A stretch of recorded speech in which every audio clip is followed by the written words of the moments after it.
Like the WNBA has become the laughingstock of all sports, man, because the ticket prices are horrendous. This is a championship game. You're not gonna believe this. The ticket prices for the WNBA finals are absolutely shocking. And I mean every single game, even a potential game 7, the entry price, let's just say it's cheaper than your average fast food meal. Yeah. It's that bad. We're talking $25 tickets to the biggest basketball series of the entire season. And no, that's not a typo. So how did the so-called most successful WNBA season in history end up with empty seats and clearance rack prices? Be honest, if finals tickets were going for just $25, would you even think twice about going? Because this situation is wild. All season long, the WNBA has been hyping record-breaking ratings, explosive growth, and a wave of new fans flooding in. But now that we've reached the championship stage, ticket sales have completely fallen apart, collapsed faster than a Caitlin Clark fast break with no foul call.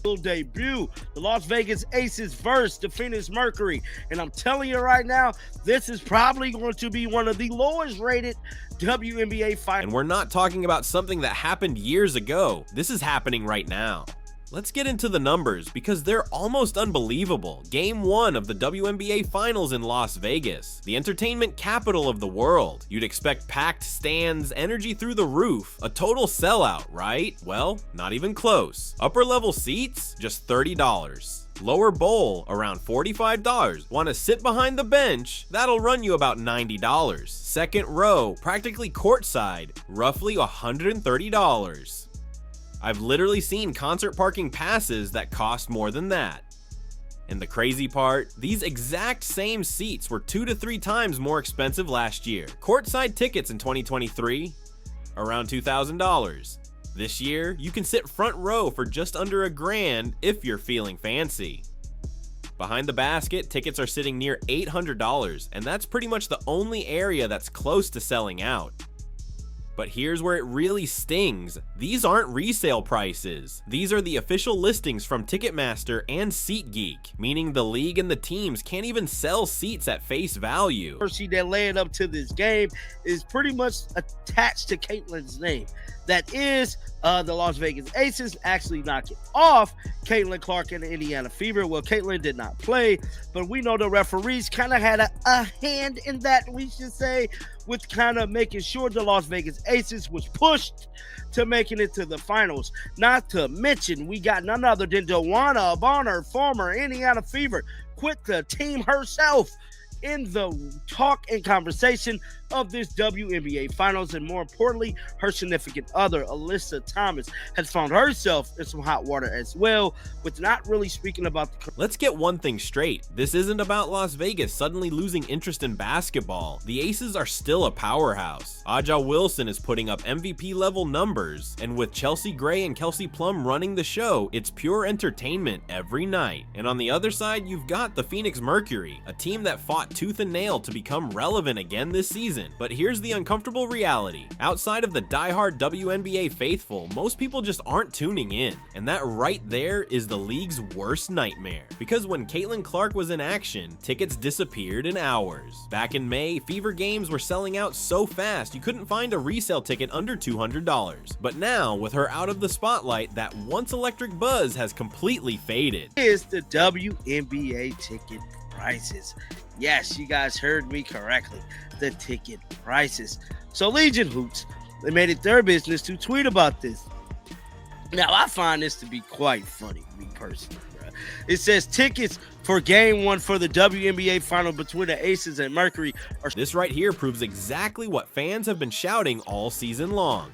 The WNBA's so-called boom wasn't because of clever marketing or some sudden explosion of interest. It was because of Caitlin Clark. She was the attraction, the reason people tuned in, bought tickets, and actually cared. She brought the fans, the sponsors, the media attention, everything. And now that she's not on the floor, the league has slipped right back into familiar territory, struggling to stay relevant, and here's where it goes from sad to downright ironic. Commissioner Kathy Engelbert keeps making speeches about how the league is stronger than ever. But if that's true, why does it cost less to attend your finals game than to bowl a few rounds at the MGM Grand? The numbers don't lie. When the finals matchup was first announced, upper-level tickets were sitting around $50, but within a week, they dropped by 20%, and by the time reporters started covering the story, fans were already finding lower bowl seats for under $60. I'm WNBA MVP. Asia Wilson can't even get tickets up to $50. Bruh, this is bad. I mean, this is beyond bad. This just tells you the state of this damn league. And I'm here to tell you, oh, this is hella funny. It says the most unwatchable basketball product possible between the two teams left standing.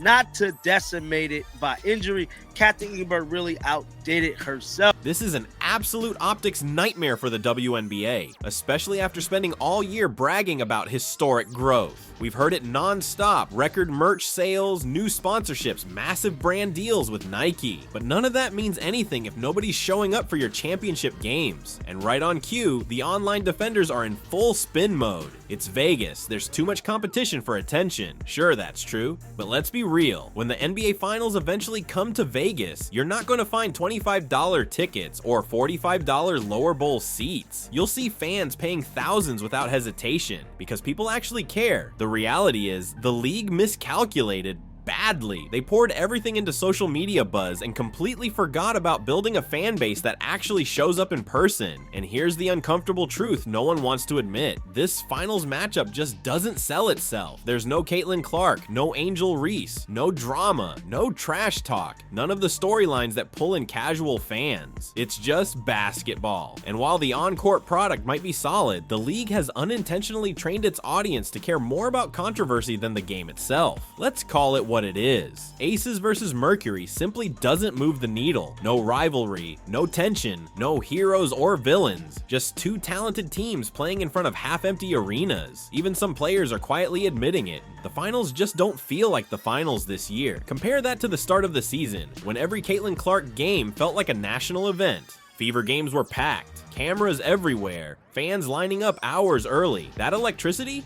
Gone. And it's not just because Clark's out with an injury, it's about how the league treated her, and by extension, her fans. All season long, every time she got fouled hard with no whistle, every time players mocked her success, fans took note. And now, those fans have checked out. The Caitlin bump that carried the WNBA all year has completely disappeared, and the numbers are crashing back to reality. And let's not ignore the timing. This couldn't look worse with CBA negotiations around the corner. Players want higher salaries, bigger revenue shares, better benefits, and they deserve them. But how do you make that case when your finals tickets can't even clear $40? You can bet owners and networks will jump all over this. You had your biggest season ever, they'll say, and fans still didn't show up. The sad truth is, this hurts everyone: the players, the fans, and the league itself. Because low attendance doesn't just mean empty seats. It means lost revenue, weaker sponsorships, smaller media deals, and way less leverage in every future negotiation. Yet somehow, Commissioner Kathy Engelbert is still holding press conferences, talking about record growth and the strongest era in WNBA history.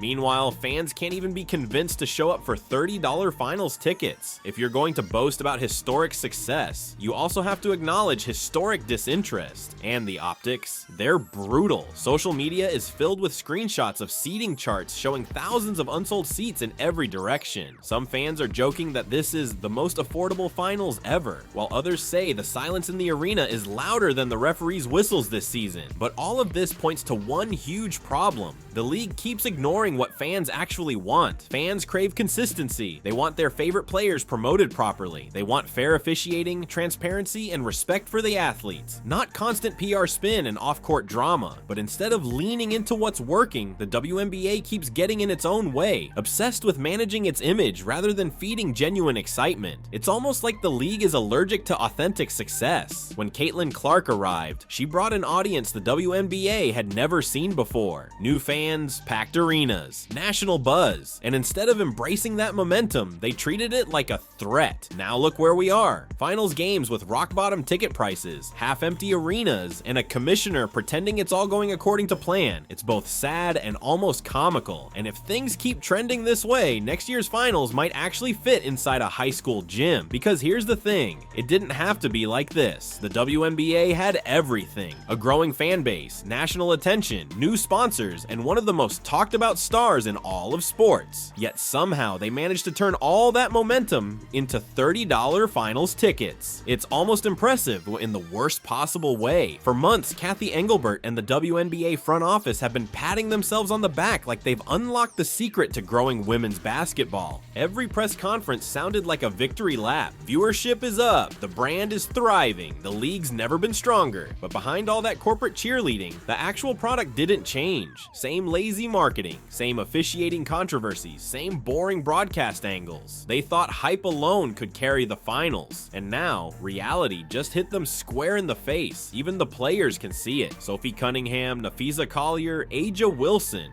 all of them have at one point or another called out the league's leadership. And what's been the response? More listening sessions, more task forces, basically more meetings instead of real solutions. Because apparently nothing fixes a broken league like another committee. The truth is brutally simple. Fans weren't showing up for the WNBA, they were showing up for Caitlin Clark. And now that she's not playing, the magic's gone. No spark, no buzz, no one drawing millions of eyes to the screen. The finals should feel like the peak of the season. Instead, it feels like the hangover after the party's over. Now the league's scrambling, flooding social media with highlight reels, empowerment slogans, and "we're growing" hashtags. But come on, you can't hashtag your way out of empty seats. And that whole cheap tickets for accessibility spin, please. That's not accessibility, that's desperation. Accessibility is when you sell out the arena and have to open more sections, not when you drop prices 70% because no one's buying. Even ESPN seems disinterested. The coverage feels flat, the energy's gone, and those wide shots showing rows of empty chairs behind the announcers, absolutely brutal. For a league that's been preaching momentum all season long, these finals feel like someone slammed the brakes. And here's the kicker, they can't even blame the economy. Fans are out there spending hundreds on concerts, UFC fights, and college football games. It's not about affordability, it's about interest. If people won't spend even $30 to see your championship live, that's not a pricing issue. That's a relevance issue. The WNBA had a once-in-a-generation opportunity to lock in millions of new fans. All they had to do was keep that excitement alive, make the league feel worth watching, even when Caitlin Clark wasn't on the court. But instead, they alienated her supporters, ignored her fan base, and turned every potential storyline into off-court drama. And now, they're paying the price. You'd think after all these years of preaching about growing the game, the league would finally understand that growth means nothing if people stop showing up. Fans aren't demanding perfection. They just want passion, competition, and leadership that actually feels serious about the product. Because let's be real, at the WNBA can't keep pretending everything's fine. You can't post about record-breaking growth one week and then turn around and sell $25 finals tickets in Las Vegas like it's a local charity event. That's not progress. That's desperation wearing a smile. And the sad part, the Aces have held up their end. They're a fun, star-filled team with a loyal fan base and one of the best atmospheres in the league. But when even their finals arena looks half empty, that's not just a team issue, that's a league-wide crisis. Sure, the Phoenix Mercury don't have the Caitlin Clark effect, but this is still the championship stage. It's supposed to feel massive, electric, the kind of event fans count down to. Instead, the WNBA finals feel like something squeezed in between two pickleball tournaments at the local rec center. And the irony, this was supposed to be the breakout year. Caitlin Clark single-handedly pulled in millions of new eyes. The league had the perfect opportunity. All they had to do was keep that momentum alive, invest in the hype, and turn this into a spectacle that felt bigger than ever. But instead, they got complacent. They assumed the buzz would carry itself, that people would automatically keep watching out of habit. That's not how sports work. You have to earn attention through storylines, rivalries, and emotion that makes fans say, "I can't miss this." Instead, the loudest conversation around the finals isn't about basketball. It's about how cheap the tickets are. So yeah, you can grab a finals ticket for just $25 and somehow the seats are still empty. The WNBA keeps talking about growth, but the silence inside those arenas says otherwise. Maybe instead of chasing hashtags and PR slogans, the league should start focusing on what really matters, giving fans a reason to actually care.